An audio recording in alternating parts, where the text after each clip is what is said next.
Hey, welcome back to another episode of the She's Making an Impact podcast. I'm your host, Rachel Ngom, and today I have a great guest for you. Katie DePaula is the founder and CEO of Inner Glow Circle, a company that helps women who want to work for themselves, not by themselves, as an entrepreneur. Inner Glow Circle trains clients to become an accredited life coach through the International Coach Federation and helps them to create a sustainable business they'll love through group training programs and masterminds. In this episode, we really dive in deep to the mindset and some of the struggles. Katie's been through a lot as she's grown her business at a young age. Just a lot of things that she's had to overcome in the mindset and the different strategies that she's used to get to where she is today. So I am pumped to bring you this episode. So let's dive in. Welcome to the She's Making an Impact podcast. I'm your host, Rachel Ngom. I'm an entrepreneur, mom, adventure lover, and creator of Pin with Purpose, the Impact Blogging Academy, and Activate. I went from food stamps and negative $400 in my checking account to a multiple six-figure online business. This is your show to learn from me and other rockstar entrepreneurs how to monetize your passion and live out your purpose. If you're ready to increase your income while making a massive impact on the world, this is the show for you. I'm so pumped you're here. Let's get started. Hey, Katie, welcome to the show. Thanks, Rachel. I'm so excited to be here. Yeah, why don't we start off? Just tell us a little bit about yourself and how you got started doing what you're doing. Yeah, so my name is Katie DePaula. I today run a company called Inner Glow Circle, and through that work with thousands of women who are looking to find their purpose, live it, and get paid. And we do that through a couple different things. We have our signature, 6-month coach training course, which is a ICF accredited program. And then we have a lot of digital courses. But I think the real value in my story is before I built what I've built today with my team, of course, in sharing a lot of the challenges that I went through in my earliest years of entrepreneurship. So when did you get started as an entrepreneur? I started my first business in 2012. I actually started an organic spray tanning business. Ooh. And I was living in Washington, D.C. at the time.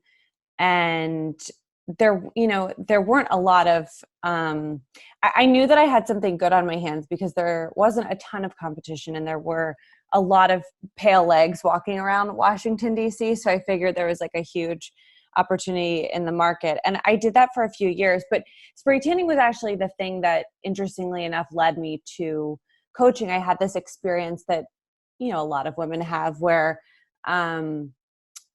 they say hairstylists have all the secrets in the world. And for me, doing spray tans, that was even more true, that there were just women would just open up to me at this level that I was never expecting. And so what happened was, I was 24 years old. I had just moved back from New York City.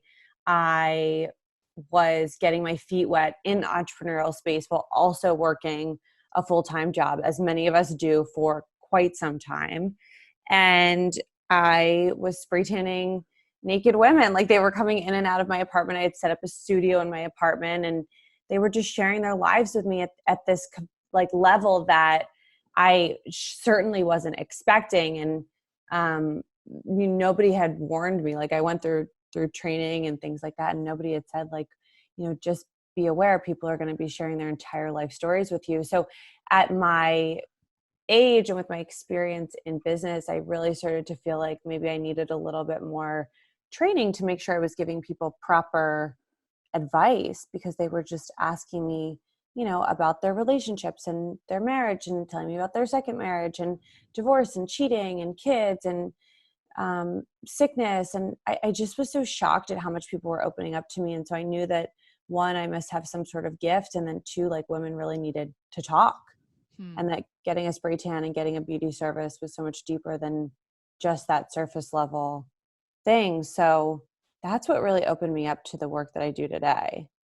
How old were you when you started all this? I was 24. Awesome. Okay, Yeah. So you pivoted from spray tanning to life coaching. How did that work? I did. So my spray tanning business was called Whole Glow, and I got most of my business through referrals, but a lot of it was through online referrals. So I had a Yelp page that was really active. I had worked in the online advertising world in New York. That was my last job in New York City. So I knew enough about like SEO to do some SEO on my website when I first launched it. And so that's how people were finding me. Like they were searching spray tanning Washington, DC or airbrush tanning DC. And that's how people were finding me. And so, um, I it was sort of twofold. Like one, the work was just felt like it was calling me to a deeper level.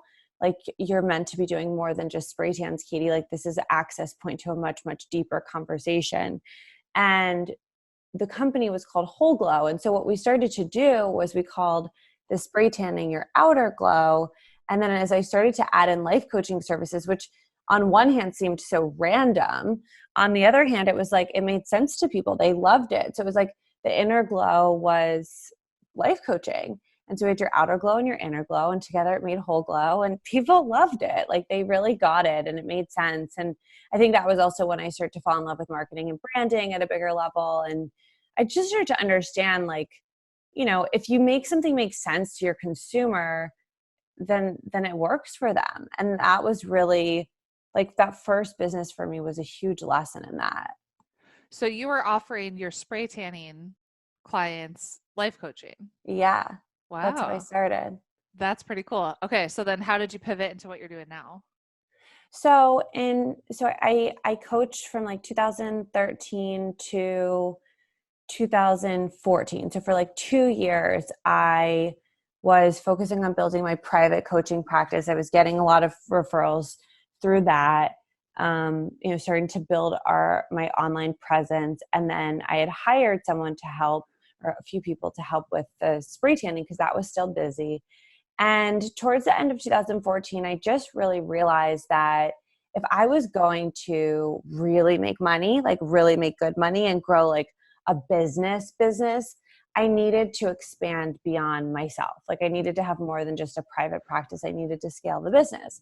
And I come from a family business background, and my family has done very well in multiple businesses. And I grew up around that environment of like, multi-million dollar companies. And so I sort of wanted to probably on one hand show everyone around me that I too was capable of starting something on my own. And then I was also really just very driven and loved what I was doing. And I wanted to figure out a way to scale it. So at the end of 2014, I decided to start a company that would be more of a scaled coaching business. And so originally the vision was to create a space that offered matchmaking for coaches and clients. So I brought in a bunch of my previous clients who had then become coaches, friends and colleagues of mine, and we had this whole staff, this whole like team of coaches. And then we started to bring in clients. And in the beginning, like that was all it was like this space where coaches and clients could find each other and really find their ideal matches. And since then we've expanded far beyond that. But yeah, in the early years, like it was just a concept, it was just an idea. And I started to step by step pave the way to creating something that felt like it was a little bit bigger than just myself, than just my private practice. And that doesn't work for everybody. Like for a lot of people, building a personal brand and having their business really be them and their products and their services and their offerings, like that's the dream. And for me, because of also a few things that were going in my life personally, I just didn't know if I was going to be able to live to see out the dream. And I knew that I needed to make space for other leaders inside of the business. And so that's when like I started to scale and bring on partners and just build in a different way, because I was actually sick for a long time in my early years of business. Are you okay now? Yeah, I mean, I'm okay. So I had Lyme disease for 10 years undiagnosed. And then Oh, wow. in 2014, I finally got diagnosed by a Lyme specialist. And then I went through multiple rounds of treatment. And Lyme disease is like known to be incurable. I mean, they say they can really only put it in remission. But in 2017, I found a doctor who could cure me completely. And I was on a really long wait list to be able to work with him. But yeah, now I'm healthy and life is a lot different when you're healthy. When people say like, I'm so grateful I have my health, like I really get that now. Yeah. Um, but part of that experience was what drove me to scale my company in a different way, because I just didn't know if I was going to be able to lead the masses on my own. You know what I mean? Mm-hmm. So it's kind of out of necessity. Yeah, exactly. For sure. So, can you explain to us what life coaching is for people that don't know? Yeah, so life coaching is working with people to figure out what their goals are, what they really want out of their lives, and then create a path to achieve them. The way that it's typically different from therapy is that therapy is usually past based, so it's based on what has happened, versus coaching is based on the future that you want to create. So coaching is typically much more desire based, vision based. And often those two things can work really well together. Um, but yeah, we say like therapy is about what happened and coaching is about what you desire. Like it's about the future that you want to create. So for a lot of people who have had messed up stuff happen in their past, which, you know, we all have. I know that you've had a lot of challenges. I've had a lot of challenges. I don't know who goes out on their own and is crazy enough to you know, be an entrepreneur that hasn't struggled through things in their personal lives and work to overcome those things. But it, you know, if that's your case, if that's your story, it can be quite empowering to then realize like, oh, I actually get to create my life. Like there's a way to consciously create and do things on purpose, where a lot of us feel just naturally so that life has kind of been done to us. And when you start to realize and have those early breakthroughs of like, wait, I actually get to choose. Like I didn't choose my past. I didn't choose the hard things that happened to me.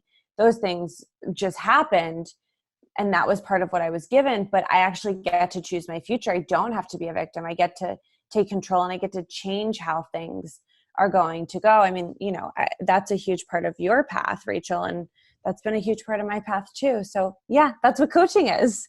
Amazing. So, what are some of the challenges that you faced, besides your illness? I'm sure that's been like a huge one, but some other challenges that you faced in entrepreneurship as you've grown your company? Yeah, I mean, a lot of my challenges have been balancing my personal life while also trying to grow a business. So right after I launched IGC, um, exactly 100 days into our business, I got a call that my brother passed away from an Oh, accidental overdose. And so, you know, I was going through an intense Lyme treatment. I find out about my brother, which was obviously like the most devastating thing that could have happened. And then I was actually, my business partner was my fiance, and that relationship turned really toxic really quickly. And I think now looking back, like I wasn't who I am now, right? Because I was like going through, I was literally fighting for my life, like fighting for my health and my well-being and my mental health. Um, and when you go through a lot of loss or a lot of trauma, like sometimes you just cling to whatever is around you, even if it's not great for you. And I had really done that. And so, you know, for me, like business was sort of the easy part. The hard part was like what's going on in like my life. yeah. But I really believe, and I say this all the time, that my business saved me because it gave me something to wake up for every day. I mean, you hear stories of people who have been through, like, have lost their partner or have been through really terrible divorces. And they're like, you know, I do it for my kids, and I don't have kids yet, but for me, my business was my baby. And so waking up every day and knowing that there was a team that depended on me, that we had clients that like we needed to serve. I mean, coaching really got me out of my own head and out of my own experience and gave me a space and a way to give back to people. And so that was like very, very healing. It just got me out of my own everyday experience in realizing that there was just so much more available to me, in both in terms of like how I could heal and also how I could help others.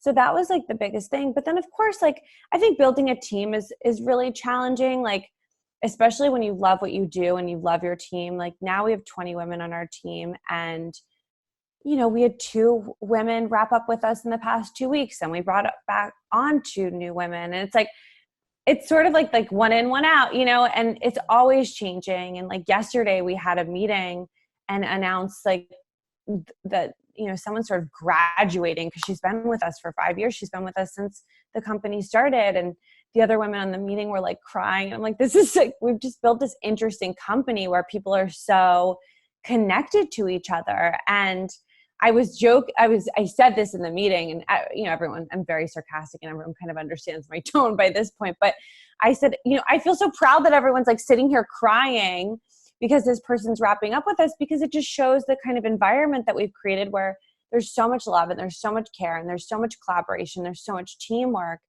And, this doesn't have to be a sad thing. This gets to be a good thing. Like this gets to just be like part of the process that, as a young company that's only 5 years old, having people who have been with the company 5 years, 4 years, my business partner was a client of mine before IGC even existed. So like, a lot of us have been building side by side for years and years now. And I think that comes with unique challenges. Like business partnership has challenges, but for me, the benefits much outweigh the challenges. I'm not married yet. I've had a lot of relationships, but I would imagine it's the same thing in a marriage. Like these things aren't easy. Business is not easy. Making sure your clients are always happy isn't easy. It's probably actually very impossible to make sure everyone's happy all the time. Yeah. But you do good work. You show up every day. You do your best. You're honest with people. And as long as you have like your core values and you stick by them and you kind of run everything by them and you teach your team to run everything through those core values as a decision-making filter, I think from there you really can't go wrong. I hope you're enjoying the episode so far. Just wanted to pop in here briefly to talk to you about my free Pinterest Masterclass. So, Pinterest is kind of my jam, right? I've used Pinterest to get over 20,000 leads into my business for free, and increase my site traffic by over 34,000. So I want to teach you how to do this. So jump on my free Pinterest training. Just go to freepinterestclass.com and I'll teach you how you can double your leads and sales using this freaking awesome platform and automate the process at the same time. So go to freepinterestclass.com and I'll see you there. So you're still pretty young and you run a big team. What are some things that you've done to work and grow as a leader? About 2 years ago, I realized that like I had been running the company, but I wasn't fully functioning as a CEO, that I didn't even really understand like what a CEO did, and particularly what a CEO did in comparison to a COO, because my business partner, like that's her role and that's more her lane, and I think that like one of the biggest things that I've learned and that we teach our team and that we teach our students is that you have to figure out what your zone of genius, or we call it your glow zone, but you have to figure out what your zone is. And then from there, like you have to figure out, how do I make the majority of my work? So I think like 80% is the new perfect. So how do I make 80% of my work be in my glow zone, be in my zone of genius? And for those who haven't heard that term before, like glow zone is the area of your work that makes you light up the most, that makes you glow, that like is connected to your purpose, that doesn't take your energy, that gives you more energy, right? So for me as the CEO, it's very much like mapping out the vision and looking at what's next, and being on podcasts and doing promotions for the company, and then I also have to still do things that are like nitty gritty and not my glow zone, where like I'm on my edge of learning and expansion. And it's not the stuff that I love the most, but it's stuff that I'm committed to learning. So I think that like for me, it's been really about figuring out, okay, like what does the company need? And then also, what does Katie love to do? And how can Katie serve the company in the best way? And like how like is the company also serving me, both professionally and personally? Like I have to make sure that the company is meeting my needs in addition to it meeting the needs of and serving all of the people that are involved with the business. And so, I think what's like most challenging, and I'm sure you'll relate to this too, Rachel, like success is a moving target. And also like really knowing yourself and knowing your business is always constantly moving. So the second that I'm like, I've got it, it changes. And then I'm like, I've got it. And then it changes again. And then I've got, right. So you really have to get comfortable with being uncomfortable, and you have to be okay not knowing the answers a lot of the time. Like, I feel like I'm guessing a lot. And that's really uncomfortable for me because I'm someone who like likes to be right and likes to be certain. And so to be in a position where we had a girl on our team come to us the other day, and she's like, my job is always changing. You know, I'm in marketing, and then I'm in sales, and I used to be a trainer, and I'm just constantly changing. And I was like, look, I get it. I said, my job is constantly changing too. Like, if your job is constantly changing because the business needs different things from you, imagine how it feels for everyone else, right? And so I just think you have to get comfortable with that. And not everybody is. Like, not everybody can live inside of that level of, I want to say instability, and that seems to have a negative connotation, but Uncertainty, it's sort of, kind of. yeah, uncertainty, and also like, you know, instability a bit. I was talking to my business partner the other day, and we're talking about our lives. And I was like, Liv, you just have to create the most stable life that you can. And part of that is because business is not stable. It's fun. Our income is growing every single year. Our expenses are also growing every single year. You know what I mean? Like, everything is growing. Like, we will continue to work to make sure that it's stable, and that like we know that our salaries are secure, and we know that our team salaries are secure, and we've got, you know, months of savings in the bank. Like, there's ways to create stability or more stability, but entrepreneurship in and of itself is not stable. The marketplace is not stable. I mean, you do a lot of work in the social media space, and from what I understand, like, you know, Pinterest is sort of your world, and like, even like platforms like that, like they can just change them. And then All the time. all the time. We just hired like a new Facebook ads manager, and she's like, she's like an expert in this space, and her price tag, you know, shows it. And she comes very, very well referred. And we were logging into the panel together to like just go through some things. And she's like, literally, they just changed some of this. Like, and the way that my platform looked was different than hers because it hadn't gotten updated for everybody yet. And this is like a little bit technical, you know, in terms of Facebook ads and the back end of all of that. But my point is that like, the minute you think, you can't get too cocky, because the minute you think you have it figured out, it all changes. And then you have to be like really humble again and be like, I actually don't know, or I'm going to figure it out, or, you know, give me a couple minutes with this. And so I just really think success is a moving target. Entrepreneurship is not by nature a stable thing. However, working for someone else is not stable either. So That's true. it's just like you get to choose, you have to choose what you most enjoy. And I definitely personally get off from the ride and the ups and downs and the, oh, you don't think I can do this? Watch me. Like, that stuff fuels me. And so if you're that kind of person, I think you just have to like run with it and find the places where that is like, that way of being and that way of operating is really useful and really celebrated. For sure. I think like entrepreneurs are just wired differently, like dealing with that uncertainty. It makes me think so much about my roommate from college. Every day she wanted like everything to be the same. Like, she wanted like a grilled cheese and tomato soup for lunch, and all she wanted to do was get married, have babies, and live in Tulsa, Oklahoma.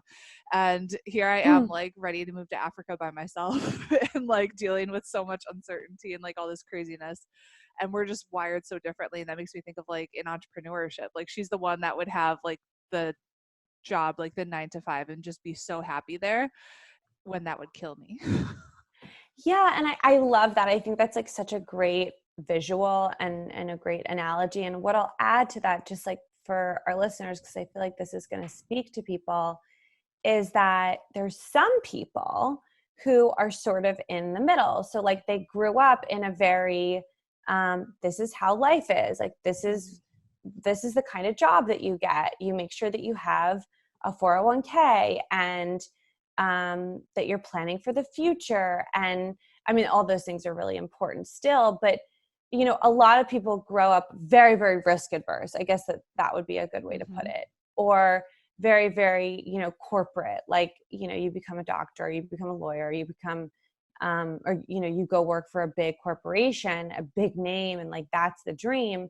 And I think it's worth saying, like, even if that's what you're doing right now, there might be a part of you that's like, this does not feel like it fits. And what am I really doing with my life? And I feel like I'm living someone else's life. That's how it started to feel for me when I was living in New York City. And that's why I moved home and started my first business and started grad school, and then dropped out of grad school and then became a life coach. And then, because I just was really searching for the thing. And in my family, it was like everybody works for the family business. Like, no one leaves Maryland and everyone works for the family business. And I just was like, I felt allergic to it, but then I felt like there was something wrong with me for feeling that way. Yep. And it's really interesting because like my boyfriend now, like the guy that I'm dating now, we've been friends for years and years, and he's always been so fascinated by what I do. But, he like was in corporate for 10 years and, really grew up in that world where it's like, no, you have a job and you like go to your job every day and you don't do anything outside of the box. And he's like really teetering that line between like so fascinated by the work I do and how I live my life. And then like, this is too crazy, Katie. Like, what do you mean? Like, you don't have a schedule? And I'm just like, oh my God. You know what I mean? Cause it's just, it's sometimes it's like, it's just so fascinating because we forget how it was before we said yes to all of this. Like we forget that we too felt trapped. And I don't want to speak for you, but I can't obviously, but I just hear this a lot. And my business partner and I talk about this a lot. Like we forget that like there is like so many people live thinking that they don't have a choice.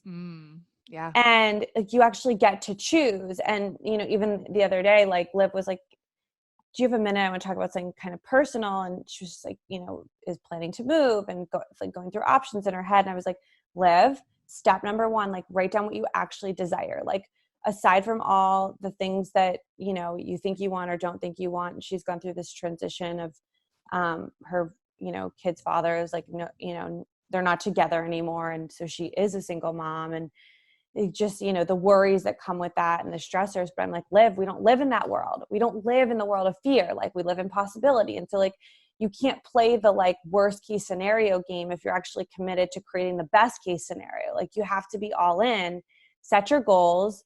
We'll make them part of the company's goals and we'll figure it out.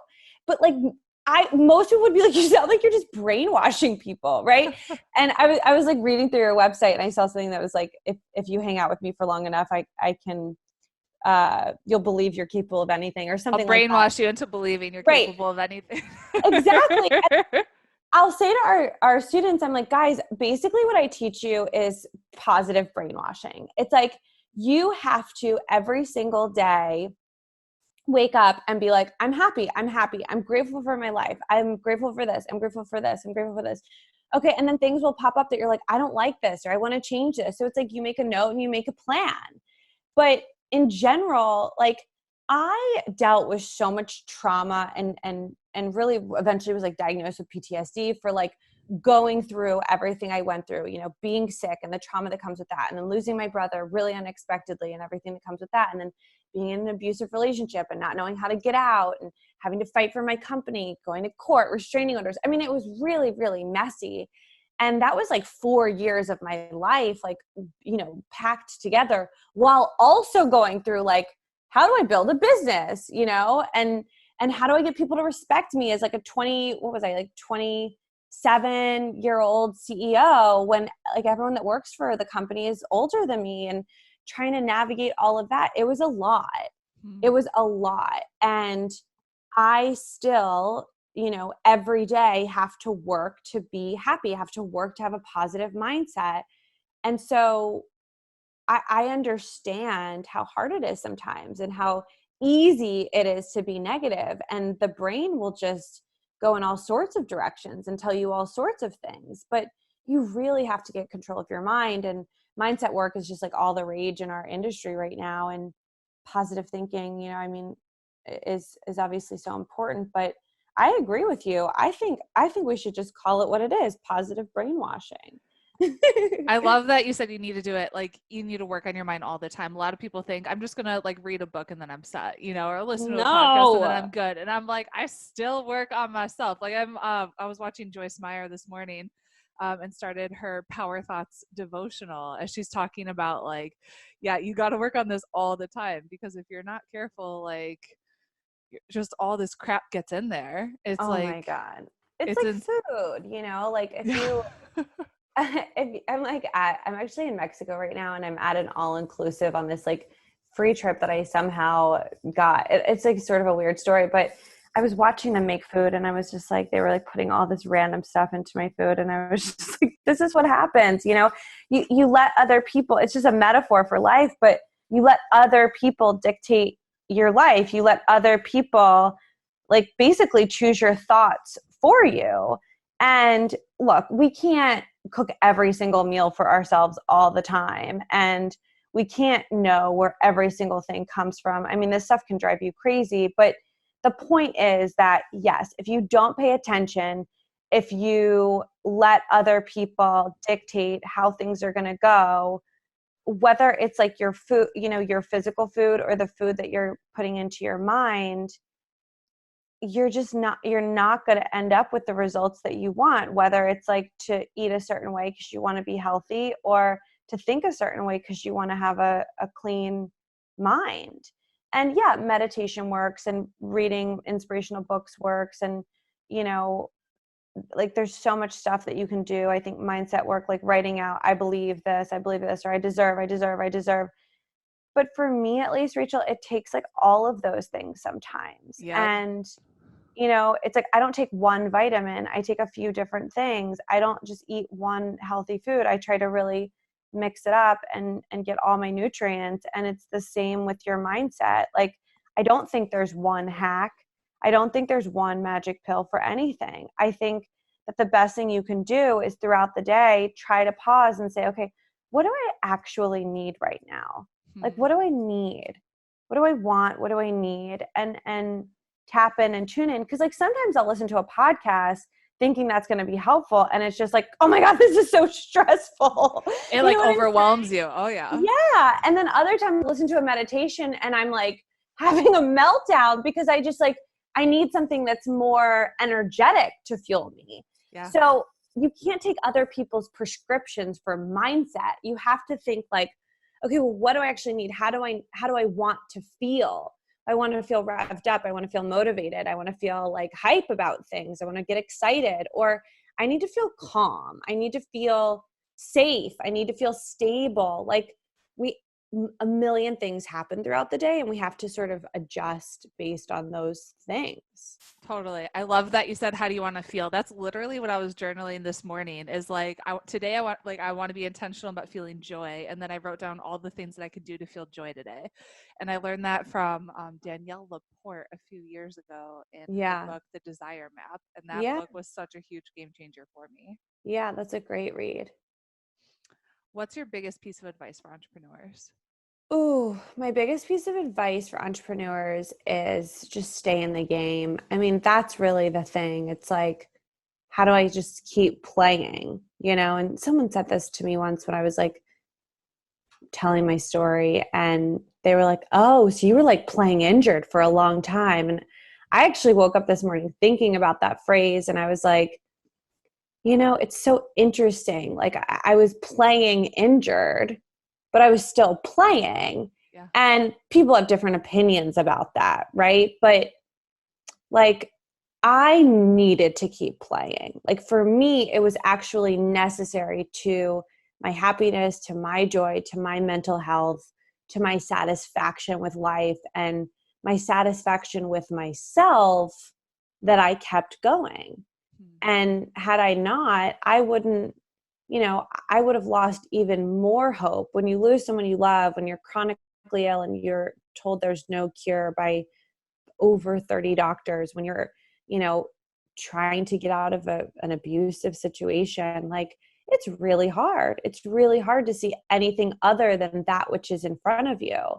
And so for me, like my business was the one place where I had a little bit more control, where I actually knew that there was input and output. I could do certain things and see certain outcomes, and that, and then through that income, right? But like, and that was really empowering for me. So for me, business gave me a space to create and see the results and see the fruits of my efforts. And I think that, like, I was going through some stuff the other day, and I called my dad, and he's like, I think I was like, oh, I wasted like $5,000 on this thing. I'm so annoyed. And it was like a client that didn't pay a contract and was, whatever. And we were just kind of deciding how to deal with it. And he's like, hey, at least it wasn't, I think he said, at least it wasn't $5 million or 500,000 or something. And my dad's always been like that. Like, I think that having someone so close to me that I could talk to, who, when I would say, oh, this shitty thing happened, and he'd say, okay, well, at least it wasn't this. And we were getting off the phone, and he's like, just keep staying in the game. And that's the thing. Like, you just have to keep going. I think when you decide, I'm going to have a successful business, I'm going to be a successful entrepreneur, my company is going to turn a profit, like, I'm going to change people's lives, not like, let me see what happens. And I was definitely experimenting in the early years. I had no clue. Like, Whole Glow, my spray tanning company, was certainly like let me see if I can get people to pay me, $60 for a 20-minute service. And they did. And that was really exciting and empowering. And, of course I had people who like were upset or would give us like not a great review, and then I would like do the best I could to handle it. Like, I'd make them happy. I'd say, well, can you come in again? And I'd love to give you a free spray tan and give you another chance, because it sounds like maybe, like you showered too soon or whatever, right? That's like how spray tanning works. And with coaching, it's like, some people wouldn't get the results that they felt they wanted. And I could often see like, well, because you're not putting in the work, or Right. because your mindset's in the hole, or right. But it's like, you can't just say that to people. You want to maintain positive relationships. And I'm bringing up this stuff about clients because sometimes that can be really, it can really take the wind out of your sails, especially as a new entrepreneur. If someone's not like thrilled with your work, but that stuff happens. It's part of the game. And anytime we get a client complaint or something like that, which is quite rare, but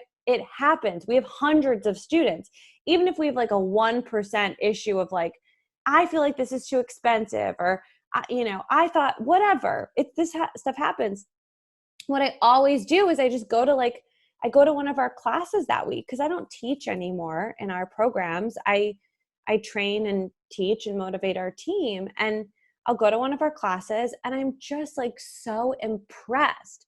I'm so impressed with our trainers. I'm so impressed with our student trainers. I'm so impressed with our students. And I see them winning and having breakthroughs and making money and, leaving situations that aren't healthy for them and manifesting better situations, and God, paying for their kids to do certain things and buying themselves things that they never thought they'd be able to buy. And I'm like, this is what it's all for. So I think the other gift that I'd give every entrepreneur, if I could, is like perspective.